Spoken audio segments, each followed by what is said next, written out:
Welcome to the ParentLife Podcast, a weekly resource for parents trying to raise Christian children.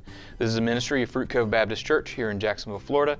My name is Jason Stanland, and I'm the middle school pastor and your host for this episode. Today we have Dan Elkins, who is the high school pastor and collegiate pastor here at the church, and it's always fun to have Dan because together we make up the student ministry team. So today we're going to be tackling the topic of smartphones. This is a question we get like every year, generally right about the fall. This is why we're doing this episode, because parents, especially at my age, they come to me asking, okay, when's the right time to get my kids a smartphone? And then you kind of deal with the repercussions of those decisions. So I asked Dan to come in, and essentially we just kind of want to create some conversation about this.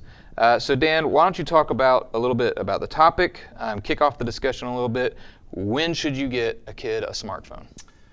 Well, I think every family is a little different. Every kid is a little different in terms of their maturity level. And so the first question I think all parents need to ask is just why? Like, why do they need a phone, their first cell phone, or going from a regular cell phone to a smartphone? What's the intended use? What's the purpose? You know, I think all of us as parents, as our children get to this age, they begin to put pressure on us. They have other friends and so you never want to make a decision as a parent just because you're tired of them asking. You want them to just stop asking. You're tired of not knowing, and so you just want to give. You don't want to give in. You want to think about, well, why would they use it? What would they use it for? What did they want to use it for? What would you want them to use it for? And really kind of start the discussion with the framework of what's our intended outcome. Yeah, and a lot of it has to do with, like you said, what are they going to use it for? But also just necessity. Like right now, my kids are little, so they're not really pushing to get a cell phone other than just to play like Pokemon Go or something like silly like that. But, you've got teens, and for other parents who have teens, the needs might be slightly different. So what would be some needs or things like that where you would say, okay, parents, this should be a time that you begin to consider maybe a smartphone? Or we could even go the opposite. What would be some bad needs? Like, this is not a need, Sure. I think the main discussion today, there's a different discussion between having a cell phone and having a smartphone. A lot of children do need some way to contact their parents. A lot of us don't have landlines at home anymore, and so a cell phone is just their home phone. As students get to be 12, 13, 14, they start to stay home alone. They get home from school, and so there might be a need for your child to have a phone, a cell phone, but to have a smartphone, means they basically have a small computer at their access. And so some students want those for games, like you mentioned. Some of them want to be a part of social media. A lot of them just want the latest and greatest phone. They don't want a hand-me-down phone, or they don't want something that they might be made fun of for having or something like that. But again, those aren't justifiable reasons for giving a phone. A lot of times as parents, we just give them hand-me-down phones. It might be our old smartphone. Right. We upgrade. Yeah. And like here it kind of works. It's easy. It's easier than buying a new phone, even though obviously a basic phone is pretty cheap. So, as parents, we want to have the same rules for a smartphone that we have for a computer. Right. If you have rules in your house about computer usage, when to be on a computer, where to be on a computer, if you have your computer out in public where you can see, that needs to be the same type of rules for a smartphone as well. Yeah, and I feel like really for most parents, it's this peer pressure, not even from your kids, it's maybe your kids' friends or your kids' friends' parents, because you don't want to be the uncool parent who didn't give your kid a smartphone. But like you said, it's like giving them a computer with full access right in their hands. And there's lots of issues with that. There's a lot of responsibility and accountability with that. So when I'm talking with middle school parents, and we talking about good, healthy computer guidelines, like no phones in the room.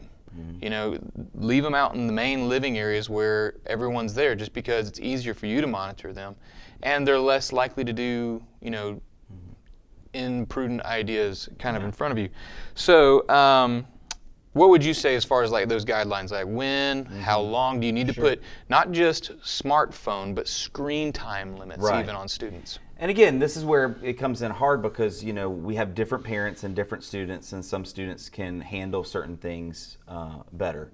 And so I think just as parents, you just have to monitor your kid and decide, how long can they play games? When does it affect their responsibilities at home, their chores, their attitude, their homework, things like that. And so I think you want to start off being, again, when you decide to give them that smartphone or they get the smartphone, start off small. Make sure there's only certain places and certain times that they can use it. Nothing goes on that phone that you're not aware of, that you don't approve. You have passwords to everything. A lot of parents feel like, well, even with high schoolers, like, well, they have a right to their privacy. No. And it's like when they're in your home and they're under your authority and your responsibility, you need to know what's going on, and they need to know that you're going to be aware of what's going on. Yeah, it's not a privacy argument, even though our culture has somewhat taught teenagers to think like, oh, this is my privacy, my private space is on my phone. It's a security conversation. It's about how safe are they? Are they making right decisions? Because honestly, they've just not faced enough of what life has to offer, both good and bad, to really be able to navigate without a certain level of naivety.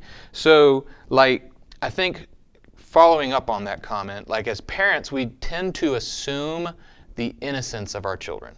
We tend to think that our kids are still those lovable little kids that want to come and cuddle with us and watch movies at night or something like that.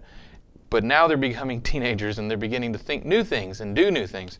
And so I would think, this is whenever, not that we want to clamp down, but like you said, it's more of let's start small, build the trust, and as we build the trust with the kids, we can give them more and more. But again, if they do something to break that trust, we can go back down a step or something like that. And I feel like that's a struggle for some parents, to say, no, you can't have that right now. Yeah, I think the two extremes are both not necessarily healthy, right? The extreme of, oh, my kid would never do something like that. Like they're Right. sweet, they're great. Never. I love them. They never would do something like that. Well, again, sometimes it's intentional, sometimes it's unintentional. It just happens. And the other extreme's not good either. That I'm constantly over them and I'm not letting them do anything. This is the age where you do need to start to let them, earn your trust and prove that they are making wise choices, and you as a parent teaching them about those wise choices. And so a phone just gives them you as a parent opportunity to do that. Yeah. And it's something that, again, that it's a privilege. It's not a right that they get to keep their phone. And if they do something they shouldn't do, then they might lose their phone for a while, and then they can get it back and different restrictions. So as a parent, you just need to be kind of involved. You need to know what they're doing. You need to monitor it. But as they get to be a teenager and older, this is part of life, growing up. And they're going to make mistakes. That's going to happen. But by limiting the amount of access they get, we kind of limit how bad, say, their mistake might get. Right. And so we can teach them on a smaller scale the principles that they need to know for the larger scale decisions. Or mistakes not piling up. Right. Yeah, they make a mistake, we deal with it as a family, a parent, but not they made 6 mistakes before I realized they made the first one. Now, when do you take the phone? Because that's going to happen. And again, every family's different, every child's different, but okay, you got bad grades. We take the phone. Okay, you said you were going to clean your room, but you didn't. Okay, I'm going to take the phone. Yeah. Or is it maybe a different approach? I think in the years I've been a youth pastor, I've noticed that parents, when they get to a certain age, they feel like the phone is the only thing that will really get their students' attention. Yeah. So it becomes the end-all, be-all. Anything they do wrong, immediately they get their phone taken away.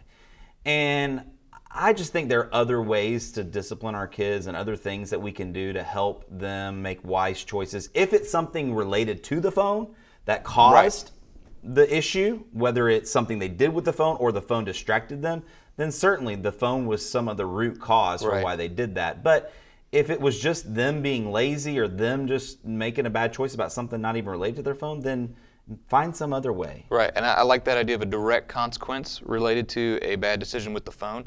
That's going to stick better for a student. So now you talked about the end-all be-all, so let's pivot into our last kind of subject, and that's the studies that are coming out about the cell phones becoming addictive, screen times becoming addictive.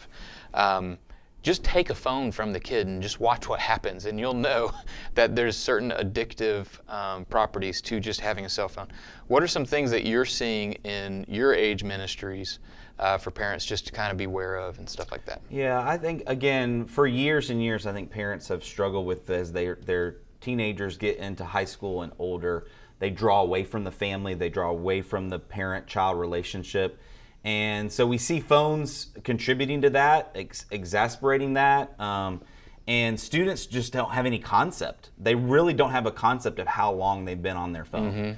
They could be on their phone for hours and hours and hours, and it feels like 15 minutes to them. And so again, just as a parent, you need to be aware of that, and you need to, especially early on, until they can manage it, you need to work on establishing limits, limits of total screen time, but then also limits of certain what times it's appropriate, and how much, whether they're using it for games or for texting or for social media, how much they spend time doing those things. Right.